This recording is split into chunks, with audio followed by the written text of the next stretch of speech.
passa aí, no final a gente faz a chamada, mas todo mundo assim.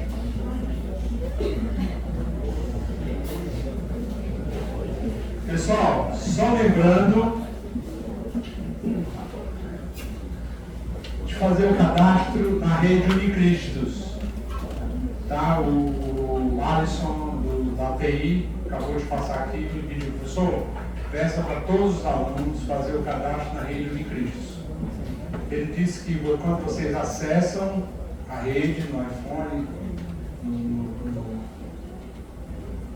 telefone, vocês têm um cadastro online, vocês preenchem esse cadastro e vão lá na biblioteca e liberam a senha de vocês, de modo que vocês passam a usar a senha da rede Unicristos, tá bom? No caso da LGPD, então agora tem que ser a lei lei geral de política de informação e tal. Pessoal, ó, nesse instante alguém chegou para mim e disse assim, professor, o senhor pode mandar os slides para que a gente vá acompanhando sua aula pelos slides? Aí eu disse, não. Mas eu falei não, porque realmente não dá para mandar agora. Mas deixa eu dizer uma coisa para vocês. Como é que a gente aprende? É interessante essa conversa no 8º semestre, né? Professor, tá tarde essa conversa. O senhor devia ter falado isso para a gente no 4º semestre, no 3º. Você tem que falar isso para a gente no 8º semestre, a gente sair, a gente para o internato. Mas a vida é um eterno aprendizado, então, assim, se vocês sacarem isso, talvez no futuro vocês possam utilizar melhor. Eu vejo eu tenho estudado muito, eu acho ensinar um negócio tão complicado, pessoal, e com tanta responsabilidade, que nos últimos anos é uma das coisas que eu tenho mais me dedicado,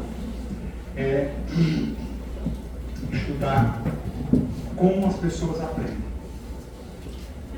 Porque a aula deve ser construída não na perspectiva do professor, na perspectiva, ou seja, do ensino. A aula deve ser construída na perspectiva do aprendizado. Porque, como eu falei, não é um show, é uma experiência transformadora de aprendizado por parte de vocês. E no final, uma aula, ela leva o quê? Ela leva ao aprendizado de competências. Competências. E o que é uma competência? Quando é que você diz que você tem competência para fazer uma função no lar?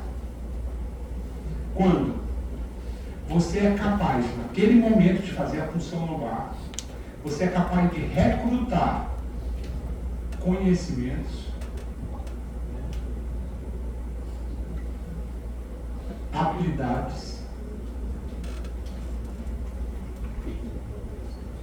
e atitudes para fazer aquilo. Então, para eu fazer uma função lombar, eu tenho que ter. Que conhecimento eu tenho que ter? Eu tenho que ter conhecimento da anatomia, eu tenho que ter conhecimento dos tecidos que vão da pele até lá dentro. Eu tenho que ter uma série de conhecimentos. Eu tenho que ter a habilidade de fazer a punção. Então, vamos mostrar daqui a pouco como é que faz a punção lombar. Né? Como é que vai fazer a punção? Eu tenho que ter treinado como é que faz isso, como é que pega a agulha, como é que tira do mandril, como é que coloca. E eu tenho que ter uma atitude de respeito com o paciente, né? de ter uma coisa assim, diz um amigo meu que assim, depois você abre, você bota a placa médico e abre, tem muita história, né? Uma paciente, que por sinal estava com uma meningite mesmo, uma meningite viral, você fala, refratária, chegou no meu consultório. Ela e a mãe, para uma cefaleia refratária não passava, já tinha 2 semanas. E eu examinei, achei o fundo de olho dela um pouquinho, e ela já tinha neuroimagem normal. Eu disse, olha, eu preciso fazer uma punção no bar. Beleza. Onde é que o senhor faz? No São Mateus, na emergência, fazia nessa época no Hospital de São Mateus. Hoje eu faço um monte de clínica, mas eu fazia no São Mateus. Aí mandei ela lá. Então, no São Mateus, o pessoal já me conhecia, a enfermagem, eu fazia lá na sala de pequena cirurgia, e via sempre uma enfermeira me ajudar e tal, colocava o paciente, tal, beleza. Aí eu marco a punção, e habitualmente a paciente vai de calça ou de short, né? E aí a gente levanta a camisa, baixa um pouco, abre o fechiclé, baixa a calça, para poder ficar lá fora. Eu chego lá para fazer a função, chamo a paciente, dá-se minha paciente. A paciente estava com um vestido de uma mini saia, assim, sabe que é micro saia, não era mini saia, era micro saia. Bom, era só levantar, beleza, cobrir. Quando eu chego lá, quem está para me auxiliar? Um auxiliar homem. E o que é que ele vai fazer? Ele vai pegar as pernas dela e segurar, né, para poder fazer a função.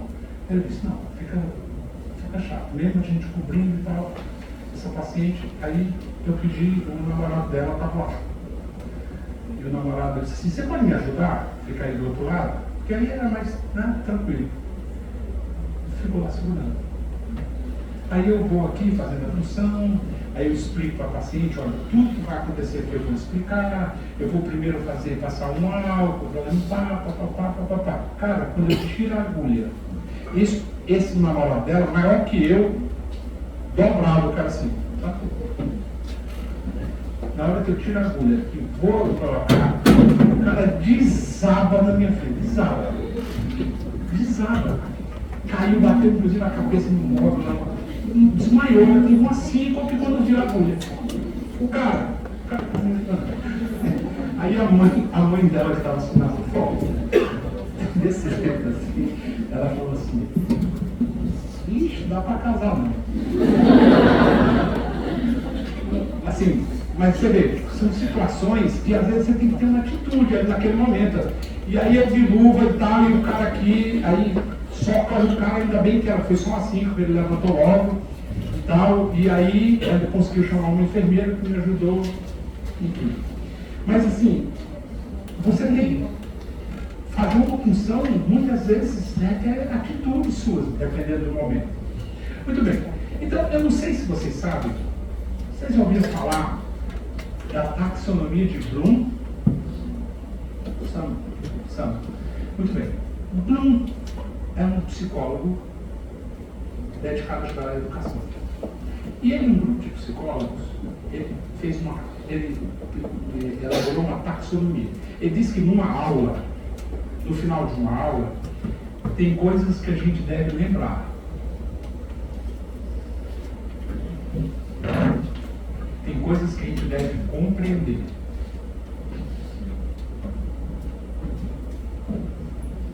Tem coisas que a gente deve saber aplicar. Tem coisas que a gente deve saber avaliar, analisar. Tem coisas que a gente deve saber avaliar. E tem coisas que a gente deve aprender a criar. São os chamados 6 níveis da taxonomia de Bloom. Então, numa aula, esses são os níveis e aqueles são os domínios. Conhecimento, habilidades e atitudes. Então, nessa aula que a gente vai fazer, o que de conhecimento eu tenho que lembrar? Dizendo que são 12 os levostanianos, só tem que lembrar. Mas o que você tem que compreender? Né? Como é o reflexo, por exemplo? O que você tem que saber aplicar, fazer o reflexo? De habilidade, no caso aplicar é de habilidade. E de atitude você tem que ter com relação ao doente, a certa coisa. Então, isso aqui é o processo de aprendizado, pessoal. É assim que se organiza o aprendizado. Lembrar, compreender, aplicar, analisar, avaliar, criar. Habitualmente, na graduação, a gente usa só esses 3 livros aqui. Isso aqui fica mais claro. Pós-graduação, embora que, eventualmente, vez ou outra, a gente tenha também esses livros aqui. Então,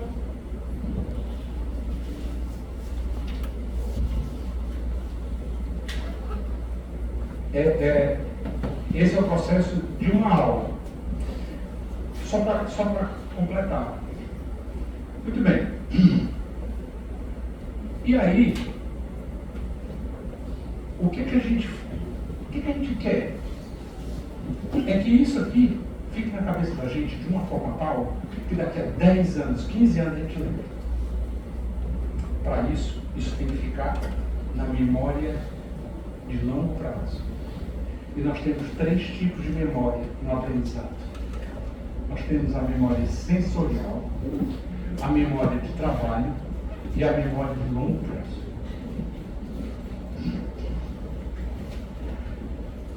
Se a gente fosse desenhar uma figura, seria assim.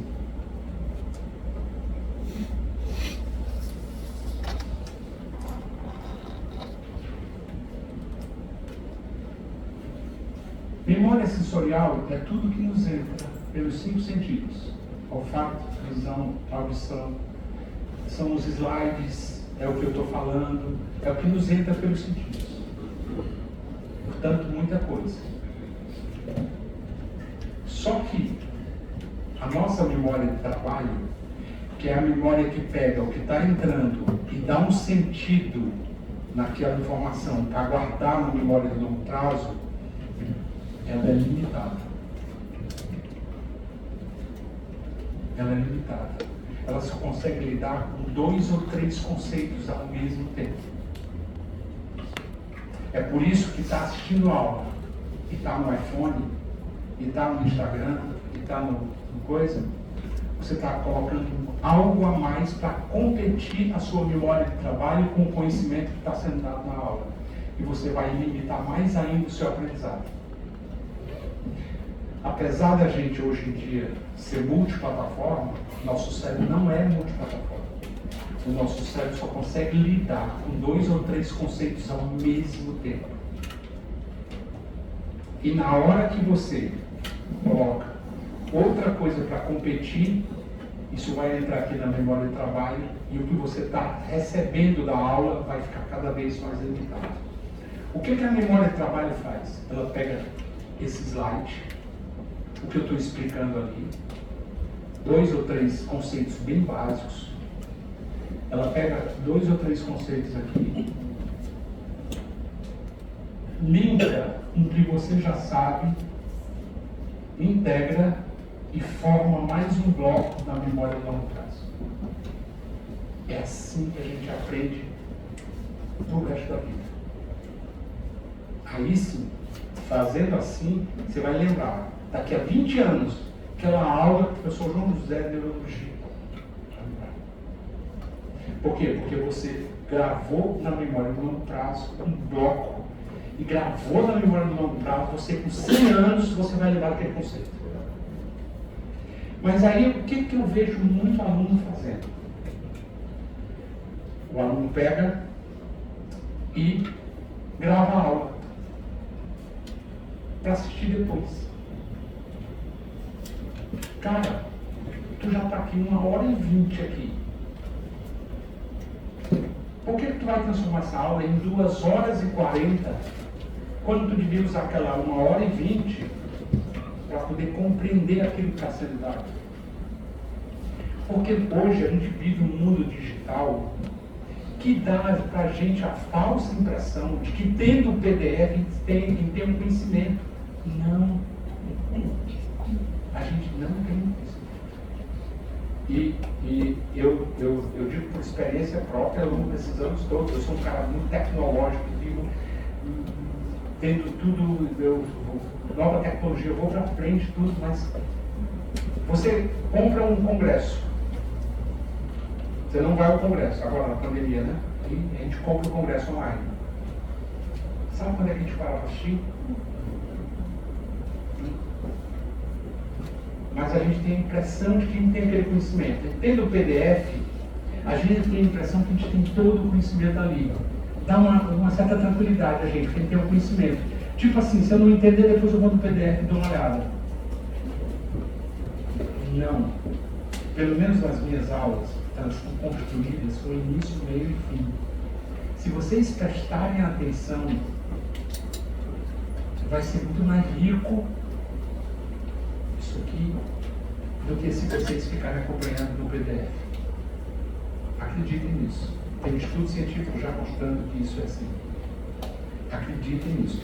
Portanto, que o método que eu faço aqui de fazer a aula conceitual online e aqui presencialmente só discutir caso clínico com vocês, só discutir caso clínico dia a dia mesmo no médico generalista, é muito mais eficiente do que se eu viesse aqui dar uma aula de enxaqueca, a outra aula de AVC.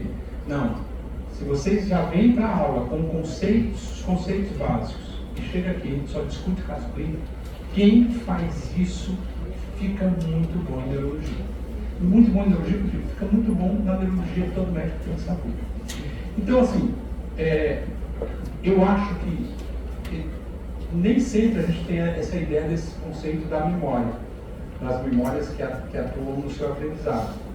E é muito importante você entender, não dá para ser multiplataforma. Sinceramente falando, na hora que você abre um WhatsApp na aula, você está sonegando, você está colocando algo mais na memória de trabalho, dando maior atenção àquilo. E obviamente as outras coisas vão ali e você já perdeu o fio da meada. E aí a produção de conteúdo na sua memória no longo prazo vai ser muito menor e você não vai tirar proveito. Então, assim, participem ativamente das suas experiências online. Não coloquem outras coisas para brigar com isso, porque isso vai trazer no final prejuízo no processo de aprendizagem de vocês. Porque vai competir na memória de trabalho que é muito restrita com os inputs daquelas aulas. Tá bom? Muito bem. Então, vamos seguir aqui. Ó. Veja bem, o que eu falei? A gente tem que localizar a lesão. Onde está a lesão?